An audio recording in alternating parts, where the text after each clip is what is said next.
Hello everyone, my self doctor संस्कृति, physiotherapist. तो आज हम बात करेंगे पैरालिसिस के सिम्टम्स के बारे में।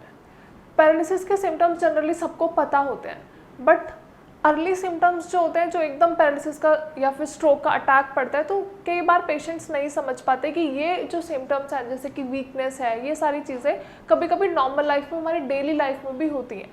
तो पैरालिसिस के सिम्टम्स को समझना बहुत ज़रूरी है।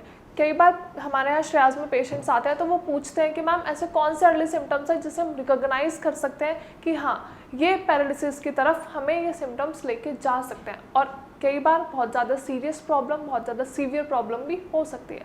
तो आपको ये ध्यान रखना है कि अगर छोटे से छोटा या फिर कोई भी एक माइन्यूट सा अगर सिम्टम दिख रहा है तो उसको सीरियसली लेना है और जल्दी से जल्दी डॉक्टर के यहाँ जाना है। अब हम बात करते हैं, कई बार ऐसा होता है कि नॉर्मली हेडेक हो रहा है या फिर वीकनेस आ जा रही है हमारे हैंड्स में, या फिर हम उठ नहीं पा रहे हैं, चल नहीं पा रहे हैं। तो at times what happen, patients को लगता है कि ये नॉर्मल लाइफ में, या फिर हम थक गए हैं, या फिर हम लेथार्जिक हैं, हमसे कोई एक्टिविटी नहीं हो पा रही। जैसे बहुत मैकेनिकल वर्क जो हम करते हैं उसके बाद हम थक जाते हैं तो हम लेट जाते हैं, लेकिन लेट के जब एकदम से उठते हैं तो कई बार चक्कर आ जाता है या फिर सर घूम जाता है। लेकिन अब ऐसा नहीं है कि जितने भी सिम्टम्स हैं सारे के सारे पैरालिसिस की तरफ ही लेके जा रहे हैं, बट अगर ऐसे कोई और सिम्टम्स हैं जो मैं आपको अभी अपनी वीडियो में बताऊंगी, पर्टिकुलरली कुछ ऐसे स्पेसिफिक सिम्टम्स हैं, अगर आपको वो दिखाई देते हैं, अगर आपको ऐसा लगता है कि हाँ मुझे इनमें से कोई ऐसी प्रॉब्लम हो रही है, तो आप जल्दी से जल्दी अपने डॉक्टर से कंसल्ट करें। आप अपने पैरालिसिस के सिम्टम्स को जनरली रिकॉग्नाइज करने के लिए एक टर्म याद रखिए, that is fast.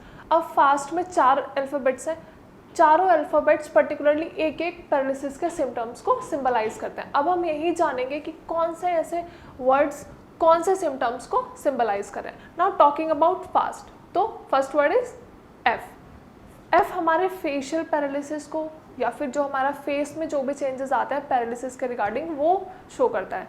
That is क्या होता है, जब हमारा चेहरा कई बार डेविएट हो जाता है, हमारी आई ड्रूप हो जाती है, हमारा फेस एक साइड ड्रूप हो जाता है, आंख बंद नहीं कर पाते, एक्सप्रेशन नहीं दे पाते हैं, और सबसे मेन इंपॉर्टेंट जो आपको सामने एज इफ क्लिनिकली या फिर आपका कॉस्मेटिकली जो सबसे सामने आपको सिम्टम दिखता है, वो यही होता है कि पेशेंट का चेहरा डेविएट हो जाता है, एक तरफ को खिसक जाता है। अगर हम इजी लैंग्वेज में समझें तो पेशेंट जैसे नॉर्मल मिड लाइन का फेस, लेकिन वो एक तरफ को टिल्ट हो जाता है, तो उसे हम कहते हैं फेशियल पैरालिसिस, जो एक पैरालिसिस का मेन सिम्टम्स है। लेकिन क्या होता है, जो फेशियल पैरालिसिस होता है वो बहुत ज़्यादा टाइम नहीं लेता रिकवरी में, हार्डली 1 to 3 मंथ्स के बीच में इसका बहुत जल्दी फास्ट रिकवरी नज़र आती है। तो बस आपको करना क्या है, अगर आपको कोई भी सिम्टम नज़र आ रहा है तो लेट नहीं करना और जल्दी से जल्दी अपने डॉक्टर को विजिट करना है और ये सिम्टम्स बताने हैं। Now the second word is a. अब ए क्या सिंबलाइज करता है? ए सिंबलाइज करता है हमारे आर्म की वीकनेस। ऐसा होता है कि हम पेशेंट्स को बोलते हैं कि यहाँ से ये ऑब्जेक्ट उठाओ, like suppose this is a phone. अगर मैं पेशेंट को बोलूँ कि आप ये वाला फ़ोन मुझे उठा के दो, तो वो उनका हैंड शिवर करेगा, वो कोई भी ऑब्जेक्ट पिक नहीं कर पाएंगे। तो यही है जिससे आपको पता चलेगा कि हाँ, वीकनेस हम देख सकते हैं। अगर पेशेंट नहीं उठा पा रहा है, उसके हाथ में शिवरिंग हो रही है, उसका हाथ बहुत ज़्यादा ही मतलब आउट ऑफ कंट्रोल हो रहा है, तो वो आपको दिखेगा। तो यही एक सेकेंड सिम्टम है जो आपको समझ आ जाएगा कि हाँ, ये पैरालिसिस का सिम्टम है। ऐसा नहीं होता कि सिर्फ हाथ काँप रहे हैं या फिर सिर्फ आपको आंखों में देखने में प्रॉब्लम हो रही है या फिर सिर्फ मुंह टेढ़ा हो रहा है तो यही सारे सिम्टम्स हैं। बहुत सारा कॉम्बिनेशन ऑफ सिम्टम्स होता है जब भी आप अपने पेशेंट्स को अपने डॉक्टर के पास लेके जाओगे। ऐसे नहीं कि थोड़ी बहुत वीकनेस आ रही है और चलो हम डॉक्टर के पास चलते हैं, ऐसा नहीं होता।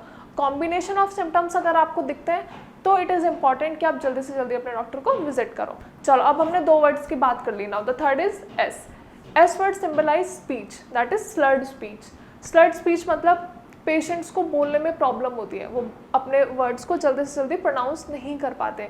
जैसे हमें किसी का नाम लेना है, एज सपोज ऋषभ, तो ऋषभ एकदम से नहीं बोल पाएंगे, ऋषभ, तो शब्द को खींचते हैं, अच्छे से नहीं बोल पाते। तो पेशेंट्स उन वर्ड्स को खींचते हैं, बहुत लंबा खींच जाते हैं, या फिर कई बार क्या होता है, हकलाना, नॉर्मली सा स्लाइड सा हकलाते हैं, अपने वर्ड को प्रॉपर ऐसे नहीं बोल पाते कि कोई सामने वाला इंसान उन्हें समझ पाए। तो ये भी एक सिम्टम है जिससे आपको पता चलेगा कि हाँ, हमारा पेशेंट है, कोई भी इंडिविजुअल ढंग से नहीं बोल पा रहा है, तो ये भी एक सिम्टम है that can lead to paralysis. Now the last and the main important point is T. Now T symbolise time. अब होता क्या है, पेशेंट्स को सिम्टम्स नज़र आ गए, तो ये नहीं कि सिम्टम्स दिख रहे हैं तो हम घर पे बैठे हैं, इंतज़ार कर रहे हैं कि हाँ हमारा फेस खुद ही सीधा हो जाएगा या फिर हम खुद ही ढंग से बोल पाएंगे, ऐसा नहीं होता। अगर आपको ये सिम्टम्स दिख रहे हैं तो आपको जल्दी से जल्दी you can rush to your doctors, nearby doctors, और you can just call doctors कि हाँ मुझे ये सिम्टम्स दिख रहे हैं, तो आपको थोड़ी बहुत गाइडेंस डॉक्टर फ़ोन पे ही दे देंगे immediately. And you need to rush to the doctors in early 3 to 4 hours, क्योंकि जो इनिशियल 3 से 4 घंटे होते हैं वो बहुत ज़रूरी होते हैं कि आपको पेशेंट को लेके जाना है, क्योंकि जो अर्ली रिकवरी, अब देखो जितना लेट करोगे उतना ज़्यादा रिस्क फैक्टर्स बढ़ेंगे। तो जल्दी रिकवरी के लिए आपको जल्दी से जल्दी डॉक्टर को विजिट करना है। अब होता क्या, हम पेशेंट्स को ले जाना सोचते हैं कि नहीं थोड़ी देर में ठीक हो जाएगा, क्या पता ये ऐसे ही हो रहा हो, लेकिन सिम्टम्स को समझने में कई बार बहुत देर हो जाती है, तो वो देर आपको नहीं करनी है। इस वीडियो के माध्यम से मुझे बस यही समझाना था कि अगर आपको कभी भी कोई भी ऐसे सिम्टम्स नज़र आते हैं तो आपको डिले नहीं करना है। आपको ये नहीं सोचना है कि ये सारे सिम्टम्स खुद से खुद हील हो जाएंगे या फिर पेशेंट खुद से हील हो जाएगा। जल्दी से जल्दी डॉक्टर को दिखाना है ताकि आगे का फर्दर रिहैबिलिटेशन या फिर स्ट्रोक रिहैबिलिटेशन, पैरालिसिस रिहैबिलिटेशन या फिर मेडिसिन हैं, इंजेक्शंस हैं, प्रॉपर टेस्ट हैं, उनसे पता चलेगा कि प्रॉब्लम कितनी सीवियर है और हम कौन सा ट्रीटमेंट जल्दी से जल्दी स्टार्ट कर सकते हैं। आई होप कि आपको ये फास्ट का पूरा मैनेजमेंट समझ में आया हो कि what are the early stages and what are the early symptoms जो आपको ध्यान रखने हैं और पेशेंट को जल्दी से डॉक्टर के पास लेके जाना है। अगर वीडियो के रिगार्डिंग कोई भी क्वेरी है या कोई भी क्वेश्चन है या फिर आपको कुछ पूछना है या फिर ऐसे कोई सिम्टम्स हैं जो आपको नहीं समझ आ रहे हैं कि ऐसा कोई सिम्टम है लेकिन हम नहीं समझ पा रहे कि ये किस चीज़ का है, तो you can directly call me on the number given below, और आप या फिर कमेंट सेक्शन में भी अपनी क्वेरी या फिर कोई भी प्रॉब्लम मेंशन कर सकते हैं। Thank you so much, have a nice day.